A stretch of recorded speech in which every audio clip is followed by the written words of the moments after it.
마태복음 10장 26절에서 33절 차주인 줄 알고 제가 읽겠습니다. 그런즉 그들을 두려워하지 말라. 감추인 것이 드러나지 않을 것이 없고 숨은 것이 알려지지 않을 것이 없느니라. 내가 너희에게 어두운 데서 이르는 것을 광명한 데서 말하며 너희가 귓속말로 듣는 것을 집 위에서 전파하라. 몸은 죽여도 영혼은 능히 죽이지 못하는 자들을 두려워하지 말고 오직 몸과 영혼을 능히 지옥에 멸하실 수 있는 이를 두려워하라. 참새 2마리가 한 아사리온에 팔리지 않느냐. 그러나 너희 아버지께서 허락하지 아니하시면 그 하나도 땅에 떨어지지 아니하리라. 너희에게는 머리털까지 다 세신 바 되었나니 두려워하지 말라. 너희는 많은 참새보다 귀하니라. 누구든지 사람 앞에서 나를 시인하면 나도 하늘에 계신 내 아버지 앞에서 그를 시인할 것이요. 누구든지 사람 앞에서 나를 부인하면 나도 하늘에 계신 내 아버지 앞에서 그를 부인하리라. 사랑하는 성도 여러분, 오늘 본문 성경은 예수께서 12제자를 예루살렘을 비롯해서 이스라엘 구석구석으로 파송하시면서 당부하신 말씀들 중에 한 부분입니다.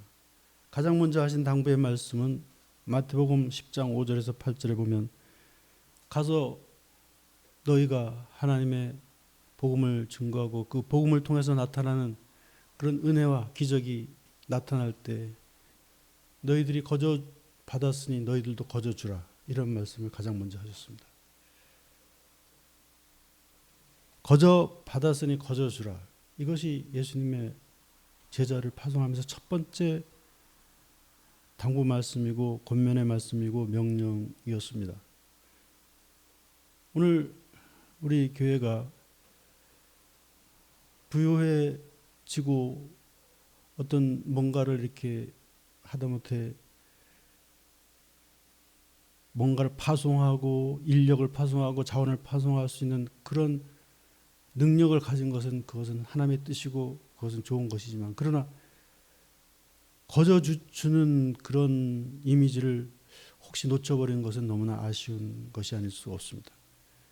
예를 들어서 성직자의 입장으로 성도들이 결혼식을 하면 성도들의 그 헌금을 통해서 하나님이 그 목회자를 먹여 살리고 사례비를 이미 줬으니까 그 주례를 그냥 거저 받았으니 거저 줘야 되는데 목사가 왜 주례비를 받아야 되겠습니까? 장례를 집전할 때 교인들이 그냥 온 땀과 눈물과 피를 흘려서 헌신하고 봉사할 뿐만 아니라 삶 속에서 열심히 피땀 흘려 벌어서 헌금을 하고 그것으로 교회가 이렇게 잘 운영이 되고 또 목회자가 거기서 또 사례비를 받고 하는데 장례비를 주례했다고 장례비를 또 봉투를 막 받고 그것은 제가 뭘 비판하려고 하는 것이 아니라 거저 받았으니 거저 주라는 그 예수님의 말씀에 위배된다 하는 생각이 순간 들어서 제가 그냥 안 해도 되는 말이지만은 그 생각이 들었다는 말씀을 드립니다. 그러니까 예수님이 거저 받았으니 거저 주라. 오늘 교회가 거저 받았으니 거저 주라는 이 정신으로 돌아가지 못하는 것 같아요. 그래서 뭐 자꾸 얘기를 하다 보니까 자꾸 길어지는데 서울에 있는 그 유명한 교회 멋진 건물을 가지고 멋진 건물만 가졌을 뿐만 아니라 멋진 웨딩홀까지 갖추면서 자 우리는 이제 웨딩홀까지 갖추고 많은 사람들에게 봉사하고 헌신하는 그리스도의 정신으로 이제 결혼식을 여기서 할 수 있도록 하겠다 해놓고 가보면 제가 뭐 잘 알고 있는 건지 모르지만 일반 예식장에서 하는 것보다 별로 싸지 않고 오히려 더 비용이 비싸게 먹히는데 이게 도대체 무슨 일이냐는 겁니다. 그 웨딩홀을 왜 짓는 겁니까 도대체? 지금 호화 결혼이 문제가 돼가지고 그래서 뭐 결혼식에 뭐 비용이 뭐 엄청나게 들어가는 것에 대해서 그 문화를 우리가 바꾸자. 그래가지고 그냥 와서 해라. 꽃도 교회에서 만들어 주겠다. 막 이렇게 나가야 되는데 꽃값 받고 뭐 이거 받고 저거 받고 하니까 거기서 몇 번 해본 사람들이 차라리 예식장에서 하는 게 돈이 덜 들어가겠다. 이런 물론 호화 결혼식보다는 덜 들어가지만 이게 명분이 있느냐 뭐 이런 생각을 제가 해보는데 뭐 이게 거저 받았으니 거저 주라는 이 예수님의 정신을 놓친 하나의 그 예들이 아닌가 그런 생각을 개인적으로 해봤다는 말씀을 드리고, 그 다음에 두 번째 예수님이 하신 말씀이 두보롯이나 신이나 지팡이를 가지지 말라. 이는 일꾼이 자기 먹을 것을 받는 것이 마땅하니라. 이것은 두 가지 의미가 있습니다. 신발도 두 개 신지 말아라. 가다가 신발 떨어지면 누가 하나 사줄 것이다. 이제 이런 뜻이죠. 그러면 뭐 신발 사줄 거 바라고 신발도 한 컬만 신고 가냐 이렇게 볼 것이 아니라, 말하자면 막 신발을 뭐 다음에는 뭘 신을까 뭐 이렇게 하면서 막 걱정하지 말고, 다음에는 뭐 입을까 걱정하지 말고 하나님이 다 입히시고 다 신기시고 한다, 이런 의미입니다. 그러면서 자기 먹을 것은 자기가 받는 것이 마땅하니라. 그러니까 마땅히 받을 만한 대접은 받을 수 있다는 그런 의미로 말씀하셨습니다. 그러니까 받을 수 있는 대접까지만 받아야 됩니다. 그러니까 막 신방할 때마다 옥사를 위한 봉투를 따로 주고, 이거는 받을 만한 것을 넘어선 것이죠. 제가 오늘 자꾸 나쁜 얘기만 하는 것 같은데 그런 건 아닙니다. 그건 아니고 받을 만한 것만 받아라, 이런 얘기입니다. 그러니까 신발이 떨어져서 맨발로 하나님이 걷게 하시겠느냐? 누구를 통해서 신발을 신길 것이다. 누구를 통해서 입힐 것이다. 누구를 통해서 먹일 것이다. 그러니까 말하자면 무엇을 먹을까 무엇을 입을까 염려하지 말라, 그런 말씀하고도 이렇게 그 맥락이 같은 그런 말씀일 수도 있겠습니다만, 그 다음에 세 번째로 하신 말씀이 너는 가는 곳마다 평안을 빌어주고 가는 곳마다 평안을 위해서 기도하고 평안을 위해 일하라. 그리고 너희를 핍박하면 거기에 대해서 연연하지 말고 발에 신발의 먼지를 털고 그곳을 떠나라. 하나님이 해결하실 것이다.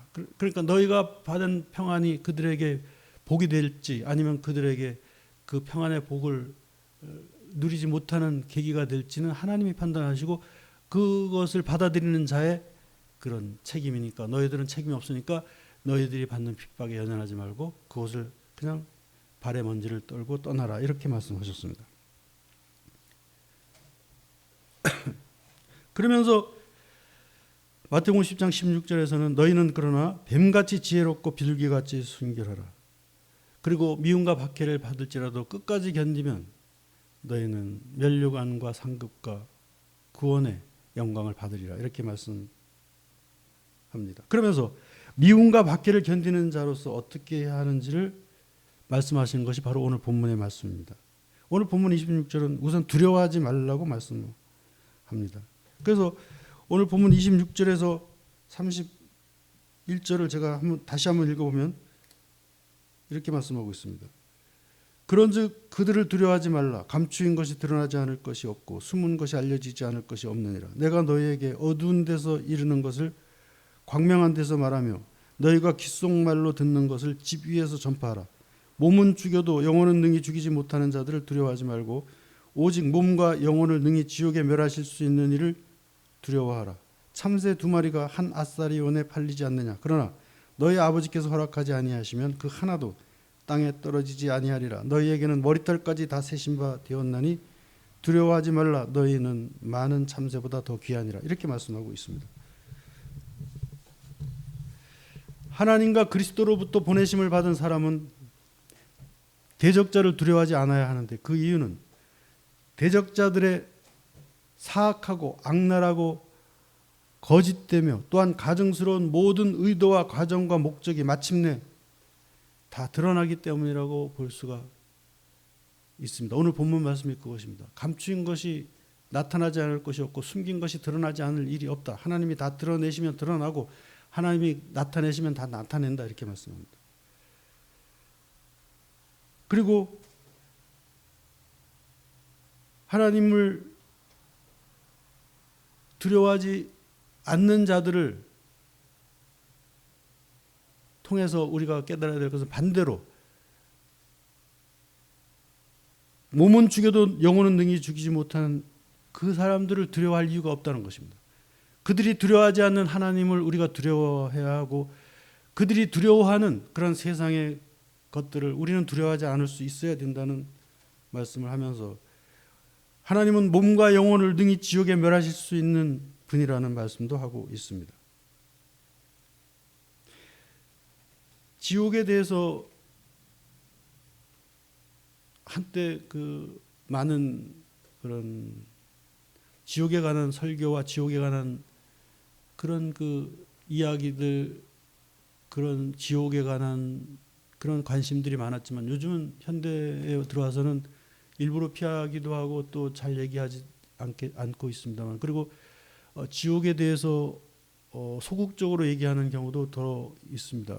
소극적이다 못해 어떤 경우에는 그 지난번에도 제가 잠깐 언급했던 뭐 이름도 이렇게 좀 멋있는 느낌이 드는 그런 이름, 프랑스의 그 20세기 최고의 철학자라고 평가받는 그 장폴 사르트르라고 하는 사람은 무신론자입니다. 그 무신론자가 1964년에 노벨 문학상을 거절했는데, 노벨 문학상을 거절한 사람이 3명이 있어요. 그 프랑스의 장폴 사르트르하고, 그는 실제로 거절했고, 그다음에 나머지 2명은 러시아 사람인데, 하나는 보리스 파스테르나크, 닥터 지바고를 쓴 그 사람이 노벨상을 거부했습니다. 왜냐하면 그 닥터 지바고 내용이 공산혁명에 대해서 이렇게 비판하고 거기에 대해서 샅샅이 그 의도와 그 잘못된 것을 이렇게 드러낸 것에 대해서 미움을 받고 있는 상태였기 때문에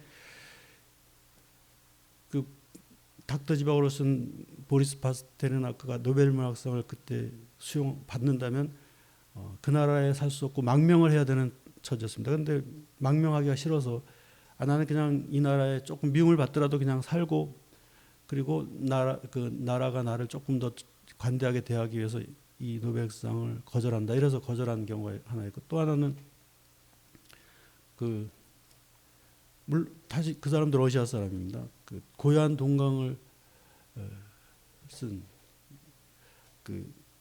고요한 동강을 쓴 사람인데, 그 사람이 노벨 문학상을 받게 될 때 거절했어요. 거절하니까 사람들이 저 사람은 그 고요한 동강이라고 하는 그 어마어마한 분량의 그리고 어마어마한 내용의 그 소설을 자기가 쓴 것이 아니라서 지금 그게 양심에 걸려서 거절한다, 이런 소문이 막 세계에 도르니까 나중에는 받겠다 그래가지고 나 그거 아닌 것 때문에라도 받겠다 그래서 이제 받았습니다만, 실제로는 노벨 문학상을 거절한 유일한 사람이 장폴 사르트르라고 할 수 있죠. 근데 이 사람이 쓴 책에 보면 그 지옥에 대해서 이렇게 말합니다. 이 사람은 하나님을 믿지 않는 사람인데, 이 사람은 지옥에 대해서 말하면서 No exit, 출구가 없다 하는 그 책을 통해서 이렇게 말합니다.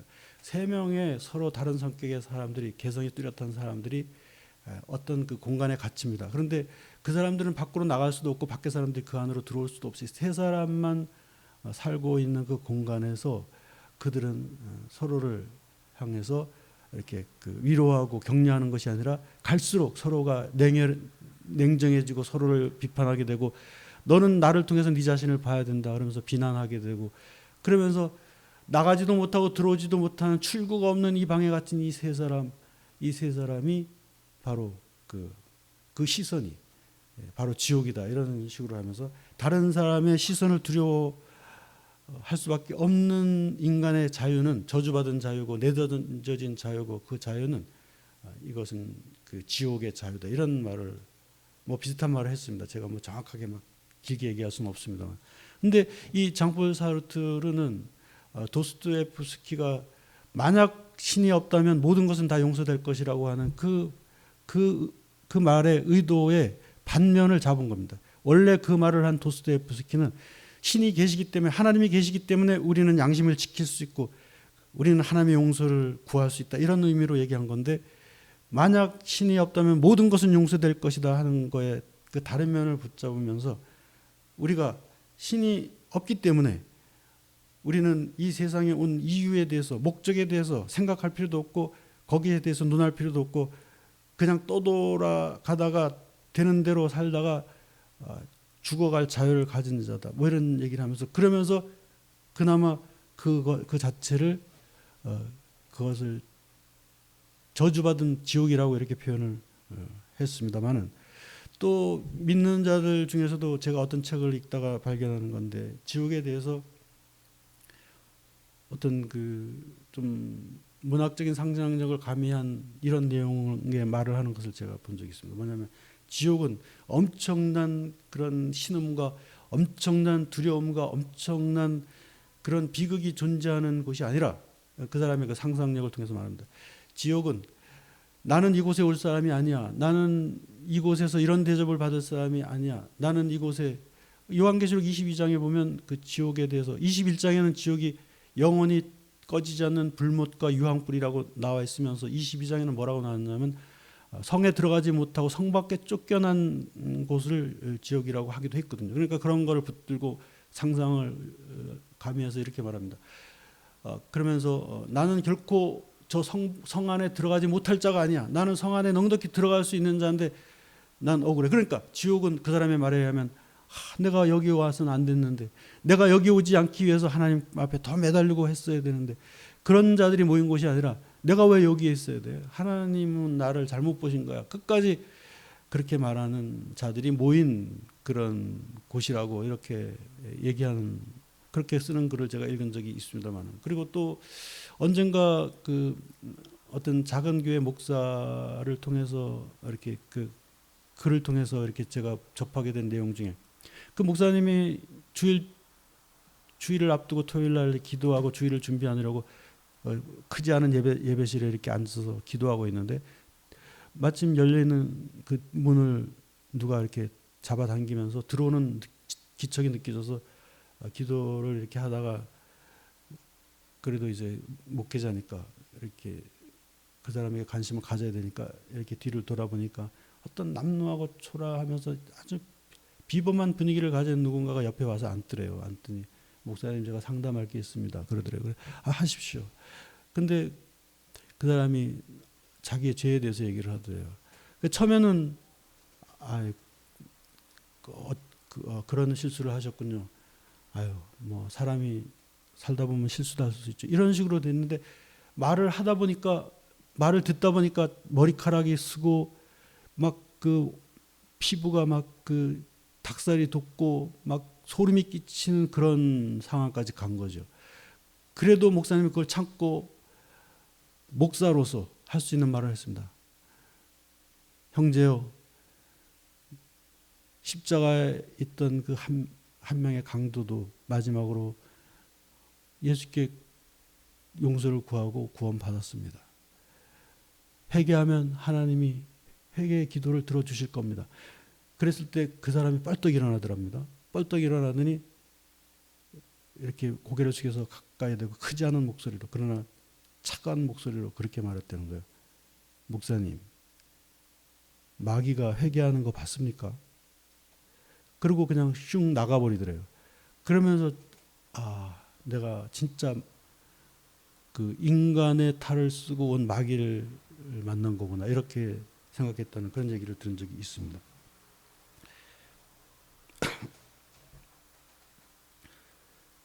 그런데 지옥에 관해서 예수님이 하신 말씀에 우리 주목해 보면, 예수님은 지옥에 대해서 말씀하기를 마가복음 9장 48절에서 거기는 구더기도 죽지 않고 뜨거운 불이 결코 꺼지지 아니하는 곳이라고 예수님이 말씀하셨고, 마태복음 8장 12절에는 슬피 울며 이를 가는 자들이 모인 곳이라고 이렇게 말씀하고 있습니다. 그리고 마태복음 25장 41절에서는 예수님이 이렇게 말했습니다. 마귀와 그 사자들을 위하여서 예비된 영원한 불못이라고 말씀했습니다. 그러니까 악마와 악마의 하수인들을 위해서 예비된 곳인데, 거기에 인간이 가서는 안 되는 곳인데, 인간이 가지 않는다는 보장이 없는 곳이 지옥이라는 것입니다. 왜냐하면 예수님이 지옥에 대한 말씀을 할 때 마귀만 들어간다는 말씀하신 것이 아니라 거기에 들어가는 자들에 대해서, 아브라함의 비유에서도 그랬고, 또 그 오른쪽 양에 속한 자들과 또 왼쪽 그런 이리에 속한 자들에 대한 비유에서도 말씀하셨고, 분명히 사람이 들어갈 수 있는 곳이라는 그런 말씀을 예수님이 하셨으니까, 우리가 지옥에 대해서 이런저런 상상을 뭐 할 수는 있겠습니다만, 그러나 그럼에도 불구하고 결국은 예수님이 하신 말씀, 그리고 또 요한계시록에도 구체적으로 나와 있는 그 지옥에 관한 말씀을 보면은, 지옥은 결코 가서는 안 되는 것이고, 그러나 갈 수밖에 없는 자들을 위해서, 마귀를 위해서, 마귀의 추종자를 위해서, 마귀의 영혼을 팔아먹은 자들을 위해서 도무지 선을 넘어서 하나님도 더 이상 용서를 포기하고, 그 마지막 날에 예수님이 2000년 전에 올 때는 용서하시기 위해서, 구원하시기 위해서 오셨지만 마지막 날에 오실 때는 심판하기 위해서 오시는데, 그 심판을 피할 수 없는 자들을 위해서 예비된 그 지옥에 하나님이 넣을 수 있는 권세를 가진 분이라는 걸 잊지 말고, 그것을 통해서 우리가 하나님을 두려워하는 자가 되라, 이런 얘기입니다. 그러니까 지옥을 두려워하는 것이 뭐 유치하다고 생각할 것이 아니라, 하나님을 두려워하는 자는 지옥을 두려워할 것이요, 하나님을 뭐 우습게 여기는 자는 지옥도 우습게 여길 것이고, 그러므로 지옥을 우습게 여기는 자들이 들어갈 수 있는 곳이라는 것을 우리가 생각해 보게 되는 것입니다. 그러면서 오늘 본문 성경은 하나님의 사람들이 대적자들을 두려워하지 않아야 하는 이유가 바로 하나님을 두려워하는 자들은 세상을 두려워하지 않아야 되기 때문에 그렇고, 이것은 결국 하나님이 그 모든 것을 바로잡으시고 비뚤어진 것을 똑바로 만드시고, 그리고 억울한 것을 다 드러내시고, 왜곡되고 오용되고 허탄한 것들의 실체가 다 알려질 때가 있다는 것을, 그런 것을 전제로 해서 우리가 하나님을 두려워하는 자가 되어야 된다는 것이고, 그런 믿음을 가진 자들이 바로 우리 믿음의 사람들이기 때문에 대적자를 두려워해서는 안 된다 하는 이유를 그렇게 적극적으로 말씀하고 있다고 볼 수가 있습니다. 그래서 시편 37편 1절에 보면 이렇게 말씀하고 있습니다. 악을 행하는 자들 때문에 불평하지 말고 불의를 행하는 자들을 시기하지 말지어다. 그들은 풀과 같이 배임을 당할 것이며 푸른 채소같이 쇠잔할 것이미로다. 여호와를 의뢰하고 선을 행하라. 땅에 머무는 동안 그의 성실을 먹을거리로 삼을지어다. 또 여호와를 기뻐하라. 그가 너의 마음의 소원을 이루어 주시리로다. 너의 길을 여호와께 맡기라. 그를 의지하면 그가 이루시고 너의 의를 빛같이 나타내시며 너의 공의를 정오의 빛같이 하시리로다. 여호와 앞에 잠잠하고 참고 기다리라. 자기 길이 형통하며 악한 길을 이루는 자 때문에 불평하지 말지어다. 분을 그치고 노를 버리며 불평하지 말라. 오히려 악을 만들 뿐이라. 진실로 악을 행하는 자들은 끊어질 것이며 여호와를 소망하는 자들은 땅을 차지하리로다. 이렇게 말씀하고 있습니다. 하나님이 책임지시겠다는 겁니다. 하나님이 바로 잡으시겠다는 것입니다. 이러한 하나님의 공의에 대해서 성경은 계속해서 얘기해 주고 있습니다. 예를 들어서 시편 97편과 98편, 99편을 읽어보면, 제가 거기에 대해서 요약해서 소개해드리면 거기에 이런 내용이 들어있습니다. 장차 여호와께서 다스리시리니 땅은 즐거워하며 허다한 섬은 기뻐할지로다. 하늘이 그의 의를 선포하고 모든 백성이 그의 영광을 보게 될 것이니 의와 공평이 그의 보좌의 기초로다. 여호와께서 그의 구원을 알게 하시며 그의 공의를 문나라의 목전에서 명백하게 나타내시리니 그가 이스라엘 집에 베푸시는 인자와 성실을 기억하심으로 땅끝까지 이르는 모든 것이 우리 하나님의 구원을 보게 될 것이로다. 그러므로 너희는 새 노래로 찬송하며 온 땅은 여호와께 즐거이 소리칠지어다. 그가 땅을 심판하러 임하실 때 그가 공의로 세계를 판단하시며 공평으로 그의 백성을 심판하시리로다. 이렇게 말씀하고 있습니다.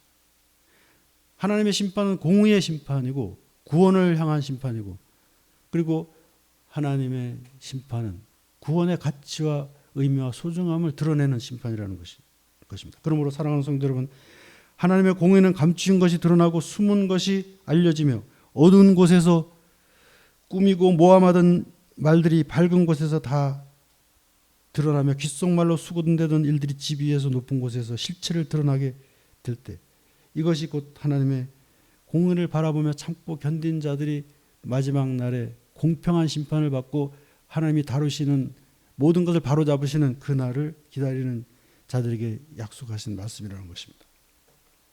이것이 위로가 되는 말씀인 것은 바로 하나님은 우리를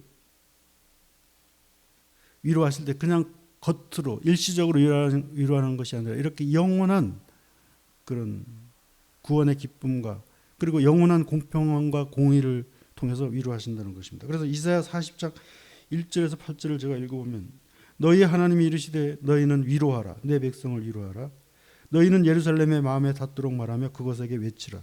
이제 노역의 때가 끝나고 죄악이 사함을 받느니라. 그의 모든 죄로 말미암아 여호와의 손에서 벌을 받았을지라도 외치는 자의 소리여 너희는 외치라.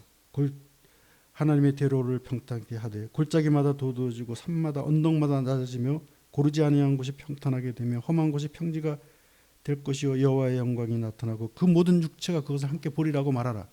하나님의 공평한 심판에 대해서 말씀하고 있습니다. 그러므로 우리가 하나님의 공의를 가진 자로서 그 약속을 받은 자로서 그것을 붙드는 자로서 우리는 대적자를 두려워하지 않고 오직 하나님을 두려워해야 된다는 것입니다. 그 다음에 두 번째로 우리가 두려워하지 말아야 될, 세상을 두려워하지 말고 대적자를 두려워하지 말아야 될 또 하나의 이유는 하나님이 우리를 덩그러니 세상 가운데 던져놓고 아까 그냥 제가 어떻게 보면 안 해도 될 비유를 들지 않아도 될 장폴 사르트르에 대해서 제가 아는 척하려고 그런 건 아닙니다만 그 장폴 사르트르가 하는 말이 내던져진 인생이다. 신이 없으니까 내 마음대로 해도 되지만 내 마음대로 해도 되는 게 기쁨은 아니다. 지들도 그걸 아는 거예요. 그리고 그 목적이 자기들이 하나님을 안 믿으니까 나는 지옥도 안 믿는지 모르지만 그 자체가 이미 지옥이다. 선택을 강요받는 자유, 그리고 내 마음대로 선택할 수 있을 것 같은데 막상 보면 타인의 시선과 세상의 그런 제한 속에서 내 마음대로 하지도 못하는 그런 저주받은 자유를 얘기하는 그 사람들의 그런 논리와 달리 우리는 그렇게 저주받은 자유를 가진 자가 아니고 세상에 덩그러니 고아처럼 내던져진 자가 아니라 우리 곁에 하나님이 함께 하시는 그런 존재이기 때문에 우리는 하나님을 여전히 두려워할 이유를 가진 자들이라는 것입니다. 예를 들어서 마태복음 10장 29절에서 31절에는 이런 말씀을 하고 있습니다. 오늘 본문 말씀입니다. 참새 2마리가 한 아스라엘원에 팔리지 않느냐. 그러나 너희 아버지께서 허락하지 아니하시면 그 하나도 땅에 떨어지지 아니하리라. 너희에게는 머리털까지 다 세신 바 되었나니 두려워하지 말라. 너희는 많은 참새보다 귀하니라. 하나님은 우리의 머리털까지도 다 세고 계신다는 것입니다. 하지만 이 말씀은 우리에게 하나님을 믿는 자들은 모든 것이 안전하며 어떤 어려움도 시험도 시련도 고난도 없을 것이라는 의미의 말씀은 아니라고 할 수 있습니다. 오히려 우리를 향해 새로운 믿음으로 나아가도록 격려하고 깨우치고 그 고난의 그 시련의 그 시험의 그 어려움의 과정을 두려움 없이 뚫고 나가라는 그런 권면과 격려와 위로의 말씀이라고 할 수가 있습니다. 목회자들의 목회자라는 별명을 가진 20세기의 대표적인 기독교 지성인이고 리더이며 학자이자 목회자이자 저술가인 유진 피터스는 그의 저서 한길 가는 순례자 그 중간의 내용에서 이렇게 말하고 있습니다. 좀 길지만 제가 복사를 해왔는데 한번 읽어보겠습니다. 그는 이렇게 말합니다. 목회자들의 목회자라는 별명이 붙은 사람인데 이런 글을 썼습니다. 나의 삶에서 위태로운 것은 그리스도인으로 살아가는 일이다. 매일같이 나는 믿음의 사선에 서 있다. 나는 결코 하나님을 본 적이 없다. 거의 무엇이든 저울질하고 규명하고 측량하고 심리 분석과 과학적 통제 아래 두는 세상에서 눈을 마주친 적도 목소리를 들어본 적도 그 심중을 파헤친 적도 없는 하나님을 삶의 중심에 모시고 살기로 고집하고 있는 것이다. 그 자체가 나에게는 이미 모험이다. 소망도 매일 사선에 서 있기는 마찬가지다. 미래에 대해 바로 1시간 후에 무슨 일이 있을지 전혀 알 수 없다. 질병, 사고, 개인적 파멸 혹은 세계적 재앙을 만날 수도 있다. 오늘이 다가기 전에 죽음이나 고통, 상실, 거절과 맞서야 할지도 모른다. 앞으로 나에게 또 내가 사랑하는 사람들에게 나의 조국과 세계에 무슨 일이 벌어질지 모른다. 그러한 나의 무지에도 불구하고 더욱이 경박한 낙관론자들과 나약한 비판론자들에 둘러싸인 채 나는 하나님이 그분의 뜻을 이루실 것이라고 말하면서 그 무엇도 그리스도의 사랑에서 나를 분리시킬 수 없으려는 소망을 고집하면서 나는 살고 있다. 사랑도 매일 사선을 오간다. 내게 사랑만큼 자신 없는 것도 없다. 사랑보다는 경쟁에 훨씬 능한 편이다. 어떻게 하면 누군가를 제대로 사랑할 수 있을까를 궁리하기보다는 내 분야에서 성공하고 명성을 얻으려는 본능과 야망을 따른다. 그러나 나는 날마다 결심한다. 내가 거뜬히 잘해낼 수 있는 것은 잠시 미뤄놓고 정말 못하는 것을 시도하기로 말이다. 즉 사랑하다가 실패하는 것이야말로 교만에 찬 성공보다 낫다는 것을 담대히 믿으면서 사랑의 좌절이나 실패를 받아들일 각오를 하는 것이 바로 나이다. 이 모든 것이 다 위태롭다. 나는 항상 실패의 위기 속에서 살아간다. 앞에서 말한 그 어떤 일도 만족스럽게 해낸 적이 없다. 나는 용의 입 속에서 홍수의 이음 속에서 살아간다. 그리스도인이 된다는 것은 얼마나 어려운 일인가. 나에게나 당신에게나. 이렇게 쓰고 있습니다. 그러니까 그리스도를 믿는다는 것도 뭐 모든 것이 다 완벽하게 그냥 아무 걱정도 없다는 뜻이 아니라 오히려 더 큰 모험 속에 더 격렬한 그런 그 모험 속에 우리가 던져지는 것과도 같다. 이렇게 이 사람은 말했습니다. 그러나 그럼에도 불구하고 우리가 성경 앞에서 풍랑을 잠잠케 하시는 그런 예수, 그리고 혼란을 질서로 바꾸시는 예수. 그래서 이 사람도 계속 얘기하면서 시편의 이야기를 하고 있습니다. 우리를 핍박하는 자들의 이빨에 씹히지 않게 하시는 여호와를 찬송할지로다. 이 시편에 그런 내용이 나오거든요. 상대방의 이빨에 내가 씹히지 않도록 보호하신 하나님을 찬송할지로다. 우리의 영혼이 새가 사냥꾼의 올무에서 벗어난 같이 벗어나게 하신 하나님을 찬양할지어다. 우리의 도움은 천지를 지으신 여호와의 이름에 있도다. 이렇게 노래해야 된다고 그도 말하고 있습니다. 그러므로 우리가 그리스도인이 된다는 것이 어떤 면에서는 새로운 모험, 더 가치 있는 모험, 영혼을 향해서 나아가는 길에 닥치는 그런 환난과 핍박과 시련을 이겨낼 수 있는 용기와 담대함을 필요로 하는 그 모험의 길에 들어섰다고도 할 수가 있는 것입니다. 그러므로 이제 우리는 이런 두려움을 뒤로하고 오늘 본문 말씀을 통해서 파송받은 제자들처럼 하나님이 가라고 하는 구석구석 우리가 하나님이 살게 하시는 우리의 삶의 자리마다 하나님의 아름다움을 선전하며 증언하면서 살아가야 됩니다. 그래서 오늘 본문에 너희가 나를 안다고 사람 앞에서 인정하면 나도 하늘에 계신 나의 아버지 앞에서 너를 안다고 내가 인정할 것이요, 네가 누구든지 사람 앞에서 나를 부인하면 나도 하늘에 계신 내 아버지 앞에서 그를 부인하리라. 이런 말씀이 바로 그것입니다. 그래서 제가 오늘 우리가 익히 자주 읽곤 하는 그 성경 한 구절을 읽고 오늘 설교를 마치려고 합니다. 우리는 두려움을 뒤로하고 하나님의 아름다운 덕을 선전하며 나아갈 담대함과 용기를 우리에게 달라고, 날마다 베풀어 달라고 기도해야 될 이유이기도 한데, 바로 베드로전서 2장 1절에서 10절 말씀을 읽고 제가 마치겠습니다. 그러므로 너희는 모든 악독과 모든 기만과 모든 외식과 시기와 모든 비방하는 말들을 다 버리고 갓난 아기들 같이 순전하고 신령한 젖을 사모하라. 이는 그로 말미암아 너희로 구원에 이르도록 자라게 하려 함이라. 너희가 주의 인자하심을 맛보은 자가 아니냐. 사람에게는 버림바가 되었으나 하나님께는 택하심을 입은 보배로운 산돌이신 예수께 너희는 나아가서 너희도 산돌같이 신령한 집으로 세워지고 그리스도로 말미암아 하나님이 기쁘시게 받을 신령한 제사를 드릴 거룩한 제사장이 될지니라. 그러므로 너희에게는 보배이나 믿지 아니하는 자에게는 건축자의 버린 그 돌이 모퉁이의 머릿돌이 되고, 또한 너희는 그러므로 택하신 족속이요 왕같은 제사장들이요 거룩한 나라요 그의 소유가 된 백성이니 이는 너희를 어두운 데서 불러내어 그의 기이한 빛에 들어가게 하시니에 아름다운 덕을 선포하게 하려 하심이라. 너희가 전에는 백성이 아니었으나 이제는 하나님의 백성이 되었으며 전에는 긍휼을 얻지 못한 자였으나 이제는 너희가 긍휼을 얻은 자가 아니냐. 이런 말씀을 하고 있습니다.